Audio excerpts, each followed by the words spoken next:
180석 슈퍼여당으로 거듭난 더불어민주당 당선인 가운데는요. 법조인 출신이 많습니다. 공수처를 비롯한 민감한 사법 이슈들이 예고된 상황에서 이들이 어떤 역할을 또 할지 주목이 되기도 하죠. 법조인 출신 당선인 중 한 명입니다. 김남국 더불어민주당 당선인 연결해서요. 한번 이야기 나누겠습니다. 안녕하세요. 네, 안녕하세요. 안산 단원을의 김남국입니다. 네, 선거 끝난 지 일주일 딱 됐습니다. 오늘 수요일이라서. 자, 어떻게 지내셨습니까, 그동안에? 네, 요즘에는 국민들의 선택이 무섭다라는 그런 생각 때문에 잠을 좀 설치고 있습니다.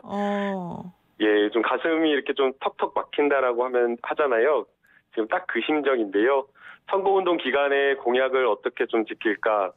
그리고 또 국민들에게 뭐 바른 정치, 그다음에 새로운 정치 뭐 이렇게 하겠다라고 약속을 했는데 과연 이렇게 바른 정치를 어떻게 국민들에게 보여드려야 될까라는 그런 고민 때문에 공부도 할 계획도 좀 세우고 어떻게 정치해야 될지 굉장히 좀 밤잠 설치고 있습니다. 와, 원래부터 김남국 당선인은 잠을 많이 안 자고 일을 많이 하는 걸로 알고 있었는데 더 잠을 안 자겠다니 참 걱정이 되는데요, 건강이. 자, 어쨌든 네, 축하드리고요. 그런데 공천을 받기까지 또 투표 직전까지도 엄청난 이 롤러코스터를 타는 듯한 기분이 들었다. 뭐 이런 얘기 나오고 있습니다. 어떻게 된 겁니까? 네, 여러 가지 이제 우여곡절 끝에 공천을 받고 그렇죠. 당선까지 되었는데요. 이제 공천 처음에 받는 그 과정 처음부터 당선되기까지 한 분 한 분 국민들의 도움이 없으면 당선이 되지 못했다라는 그런 생각이 듭니다.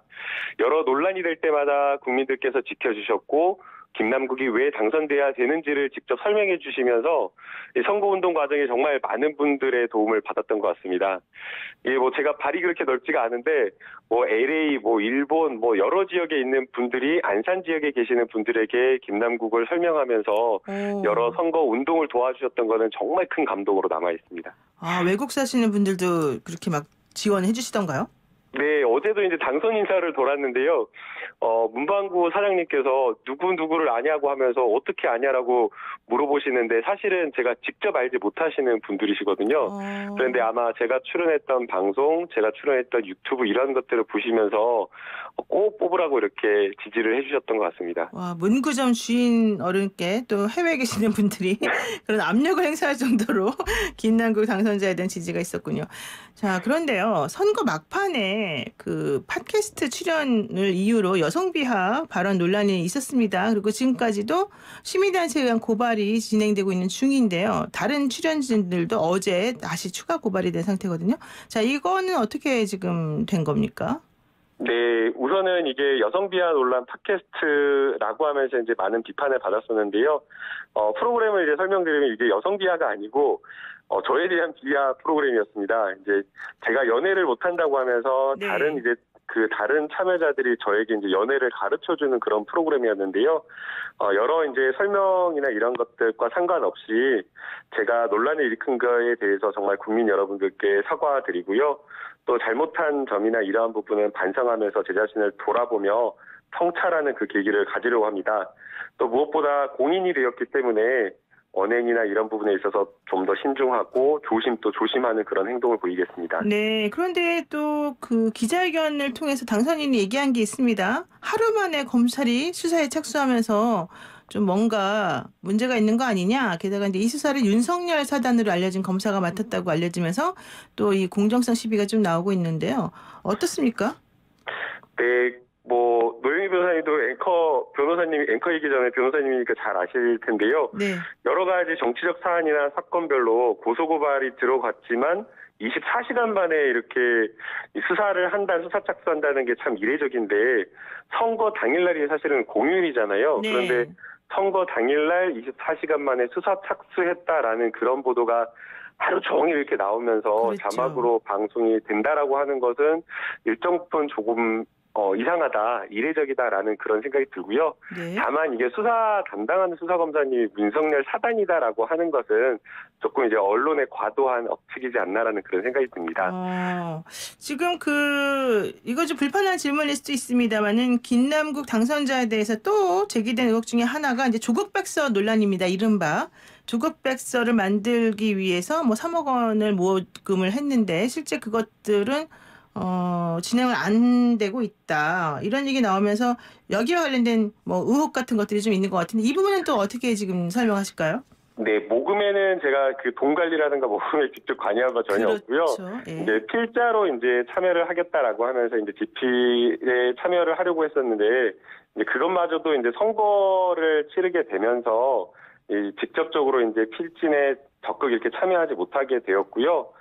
이 부분과 관련되어서는 제가 이제 혼자서 하는 게 아니라 많은 이제 교수님, 기자, 여러분들이 참여해서 함께 공동으로 운영이 되는 것이고, 집필 작업은 계획에 살짝 이렇게 딜레이는 됐지만, 내용이라든가 이러한 것들은 충실하게 작업하기 위해서 해당 부분을 계속 추진 중에 있습니다. 네. 아울러 이제 조국 백서라고 이야기가 되고 있지만, 해당 내용은 조국 백서가 아니라 검찰 개혁 백서, 그리고 지난해 많은 국민들이 외쳤던 사회 정의에 대한 내용이 들어가게 됩니다. 그렇군요. 지금 김남국 당선자에 대해서는 사실은 조국 프레임을 더 씌워서 얘기하는 분들도 좀 있으시는 분들이 좀 있고요. 또 아니다, 이거는 너무 한쪽으로 모는 거다, 이런 얘기하는 분들도 있는데, 본인에게 그런 이미지가 계속해서 따라다니는 것은 좀 부담스러운 부분이 있을 것 같은데 어떻습니까? 이것은 그 검찰 개혁이라고 하는 것, 조국 백서라고 하는 것은 저의 정치적 자산이면서 또 동시에 국회의원 김남국이 이런 어떤 검찰 개혁만 하는 것은 아니잖아요. 네. 그렇기 때문에 정치적 자산이면서 또 동시에 저 혼자 할 문제가 아니라 이 검찰 개혁은 21대 국회에서 반드시 완수해야 될 과제라고 생각이 됩니다. 그리고 개인적으로는 이 검찰 개혁을 더 넘어서서 대한민국 발전과 민생을 챙기는 일을 해야 되기 때문에 제가 또 넘어서야 될 한계이기도 한 것 같습니다. 네, 넘어서야 될 한계다. 그리고 검찰 개혁은 반드시 앞으로 계속돼야 된다, 이런 얘기인데, 자, 이번에 여권 내에서 김남국 당선인을 비롯해서 여러 법조인들이 당선이 됐습니다. 그러면서 문정부에서 추진하고 있던 이 사법개혁, 검찰개혁이 엄청난 그 빛의 속도로 진행될 거다, 이런 얘기를 하는 분들이 많이 있습니다. 자, 이 상황에서 본인의 역할은 어떤 거라고 보십니까? 네, 검찰개혁의 마침표 완수를 하는 게 굉장히 중요하다라고 생각이 들고요. 그리고 이제 다만 지금 검찰개혁이 시급한 문제, 그보다 더 시급한 문제가 있다고 생각이 됩니다. 코로나19로 인해서 경제가 상당히 지금 어렵거든요. 그래서 당장 이제 긴급 재난지원금을 어떻게 지급할 것인가가 국회에서 하루빨리 논의가 되어야 되고요. 또 그 외에 코로나19로 인한 경제위기 극복을 위해서 중소소상공인들이 매우 어렵기 때문에 중소소상공인을 지원하는 방안, 또 중소소상공인뿐만 아니라 여러 자영업자들, 그리고 또 여행업, 숙박업, 이러한 많은 산업 부분을 다시 지원하고 재건하는 것들이 굉장히 필요하기 때문에 오히려 민생에 역점을 두어야 될 때라고 저는 생각이 됩니다. 검찰개혁, 사법개혁은 기본이지만 더 중요한 게 지금 경제, 민생, 안정, 이런 것들이다. 본인이 거기 역할을 하고 싶다, 이런 거군요. 네. 그런데 어쨌든 우리 그 당선인에게는 이 얘기를 안 물어볼 수가 없습니다. 그 조국 전 장관 아들의 인턴 활동 확인서를 허위로 작성해 주었다는 혐의로 열린민주당의 최강욱 당선인이 기소가 되면서 어제 법정에 섰습니다. 업무 방해죄도 들어가 있고요. 사문서 위조 행사 이런 얘기도 나오는데, 이런 기자들하고 그 앞에서 얘기를 할 때 이런 얘기를 하더라고요. 법정에 설 사람은 내가 아니라 한 줌도 안 되는 정치 권력을 휘두르는 정치 검사들이다, 이런 식으로 이제 비판을 크게 했습니다. 이 부분은 그러면 어떻게 보세요? 네, 검찰 개혁을 어떤 개인 검사 한 사람에 대한 문제, 또는 정치 검찰에 대한 문제로 이렇게 확대 해석하거나 아니면 검찰 개혁의 핵심이 그것이다라고 보는 시각은 좀 적절하지는 않은 것 같고요. 검찰 개혁이라고 하는 것은 결국 검찰권이 가지고 있는 이 형사 사법 체계에서 가지고 있는 이 무소불위의 권한과 권력을 분산시키자. 그리고 검찰도 언제든지 수사받고 통제받을 수 있는 권력이어야 된다.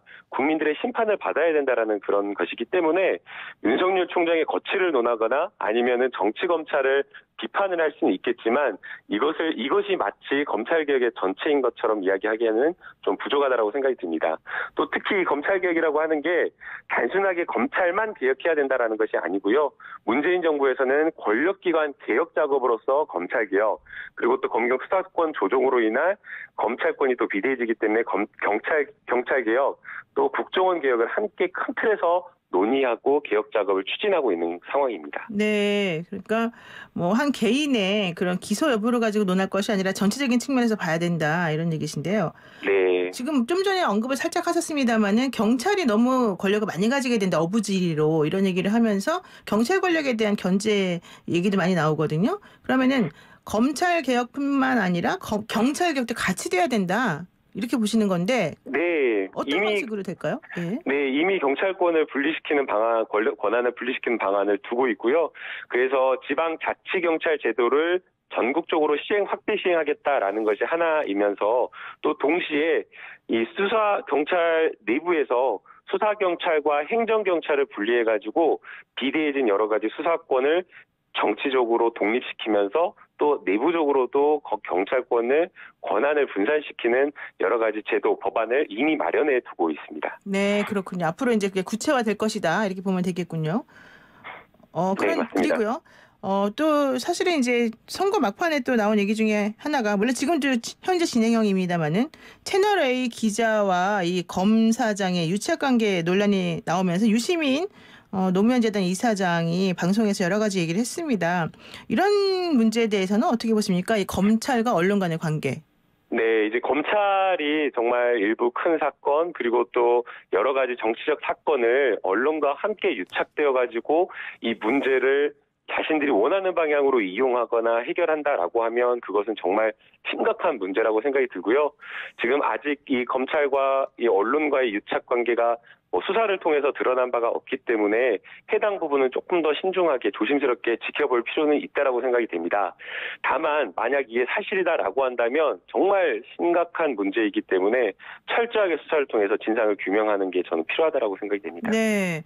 그리고 이해찬 대표가 윤석열 검찰총장 거취 문제에 대해서는 이제 당 사람들에게 함구령을 내리고 있습니다만은 계속해서 그 거취 얘기가 이렇게 저렇게 나오고 있는 상황이고요. 또 공수처 수사 대상이 될 수도 있다. 뭐 이런 얘기가 나오고 있어요. 이 부분은 어떻게 보세요?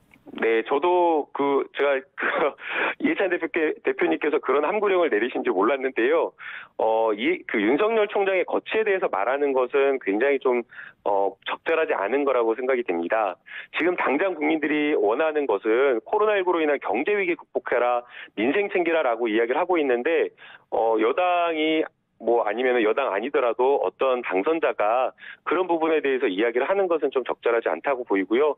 민심을 좀 제대로 읽고 국민들이 원하는 게 무엇인지 그리고 국민들에게 정말 필요한 것이 무엇인지를 좀 생각을 해야 된다고 생각이 듭니다. 지금 가장 중요한 것은 민생 챙기는 거고 코로나19로 인한 경제 위기 극복하는 것이기 때문에 21대로 넘길 것이 아니라 당장 20대 국회에서 긴급 재난지원금과 관련된 추경안 통과라든가 이런 부분에 대해서 여야가 적극적으로 빨리 합의해서 통과시키는 게 좀 필요하다고 보입니다. 지금 말씀을 들어보면 솔직히 말해서 열린민주당하고 선긋기를 분명히 한다 이런 생각이 제가 조금 드는데 맞습니까? 아이고 또 그렇게 생각하시면 안 되고요. 네. 민생이 중요하다 이렇게 그대로 받아들여 주시면 좋겠습니다. 민생이 워낙 최강욱 변호사님도 가깝고 친하기 때문에 선긋는 그런 의미는 아니고요. 네. 민생의 문제에 저희가 더 관심을 가져야 된다라고 말씀을 드리는 겁니다. 그렇군요. 자, 이번에 더불어민주당 초선 의원이 지역구에서 68명이 당선됐다고 합니다. 비례까지 포함하면 85명 정도나 되는데요. 여권 내 세대교체 또 청년 변호사로서 청년 당선인으로서 어떤 변화를 본인이 기대하고 있을까요? 네, 이번에 초선 의원님이 68분이나 되고 거의 50% 이상이 여야 구분 없이 초선 의원이 이렇게 많다라고 하는 것은 국민들이 정말 국회 바꿔라, 일하는 국회로 바꾸라라는 그 명령이 있다라고 생각이 들고요. 그리고 또 여러 가지 정치 개혁해야 된다라는 명령이라고 생각이 됩니다. 과거에 보면 여야 가릴 것 없이 초선 의원들이 선수에 눌려가지고 올바른 말 하지 못하고 제대로 된 역할을 하지 못하는 그런 경우가 많았었는데요. 이번 국회는 정말 일하는 국회 돼야 되고 정치 개혁 돼야 되기 때문에 이런 부분에 있어서 초선 의원들의 정말 소신 있는 발언, 힘 있는 발언, 눈치 보지 않는 그런 발언들이 나와야 된다고 생각이 들고요. 그리고 단순하게 그냥 발언이나 말만 이렇게 나와서는 안 되고 정말 국회와 정치를 개혁할 수 있도록 입법이 이어져야 된다 봅니다. 출석하지 않고 의회 회기에 불출석하고 회의에 불출석하는 의원들은 세비삭감하고 징계하고 막말하는 국회의원에 대해서 정말 강도 높은 소환과 징계가 될 수 있도록 이런 부분에 있어서 법이 좀 개정돼야 된다고 생각이 됩니다. 네, 지금 우리 보이는 라디오 YTN 보이는 라디오를 지금 시청하고 계시는 정들량님께서요. 김남국 당선인 목 관리 좀 하셔야 되겠습니다. 건강 챙기세요. 이렇게 또 좋은 말씀 해주셨네요. 네, 오늘 말씀 여기까지 듣겠습니다. 고맙습니다. 네, 감사합니다. 네. 좋은 하루 되세요. 지금까지 경기 안산 단원구 을 더불어민주당 김남국 당선인이었습니다.